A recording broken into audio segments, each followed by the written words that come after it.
because I was talking to you earlier about just like kind of a brainstorm of many movies and stories that we heard throughout time, and some that like stayed with me is like, for example, The Perks of Being a Wallflower.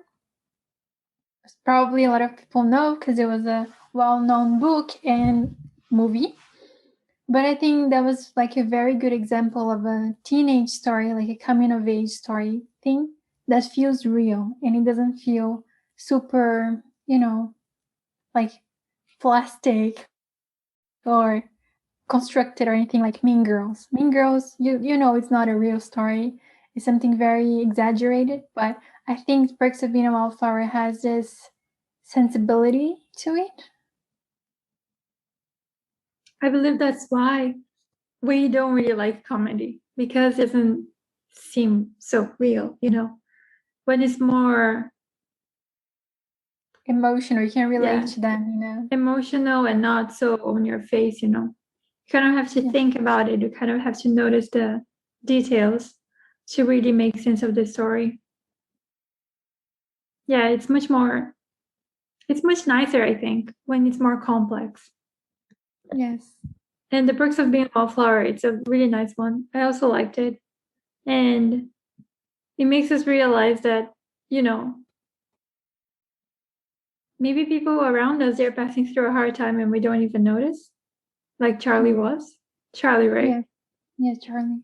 Or even if Charlie is you, if you're passing through a hard time, it's okay to accept some help.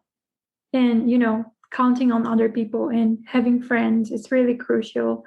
So sometimes we think that we don't need people around us. So this is like an example of how we do need people. And even though sometimes we feel isolated or different from everyone else, we can find our tribe. We can find our family, like our soul family, so to say.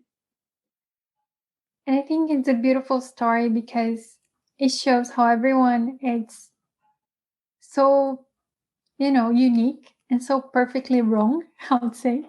Everyone has their own perks and they're all weird in their own way, but it just makes all of them so special. And it's about this weird, complicated phase of growing up that you don't know who you are. You have just an idea of who you want to become, but there's so many possibilities. And I still think, even if you're not a teenager, like we're not teenagers anymore, but I still remember clearly that feeling. And sometimes the feeling sneaks back in, like when you're in a transitional phase. It's like, okay, maybe I'm in this teenage phase again, who I want to become, this liminal phase of life, I would say. Mm-hmm. So and suddenly you're asking yourself again, who am I? Yeah. Let me remind myself. And giving yourself permission to ask that and to change. And I think one of the quotes from that movie or the book itself that everyone quotes is like, you accept the love you think you deserve. Yes. Right now we're infinite. Yeah, so many good quotes. Maybe we can talk about another story now. I was thinking also, the movie that got really famous is like Marriage Story. Beautiful acting, and I just felt it's so raw and so honest, and I really enjoyed that it's not this perfect ending, and it shows that the story begins with an ending if you think about it, the end of a marriage, but it shows how life goes on, and it's not like the fairy tales that end with the marriage, and I just enjoyed that a lot. It's much more, like real life.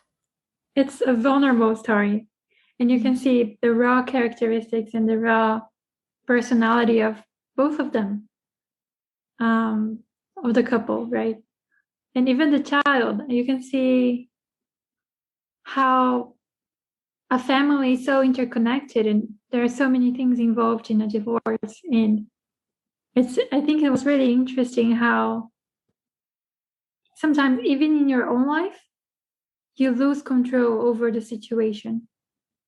Like in the story, they started the divorce process, and then the lawyers, they kind of took the conversation from their hands, and then it became a mess.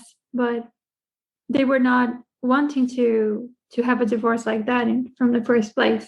So sometimes it happens to us as well. We think we're in control over our lives, but then suddenly we have no control anymore. Other people are having control over things that are happening actually to us. I think this was a good representation as well of things that are very, very real. Yeah. And how people that are sometimes so close can become like strangers very quickly when they become defensive and all those things, which happens. We've all seen this.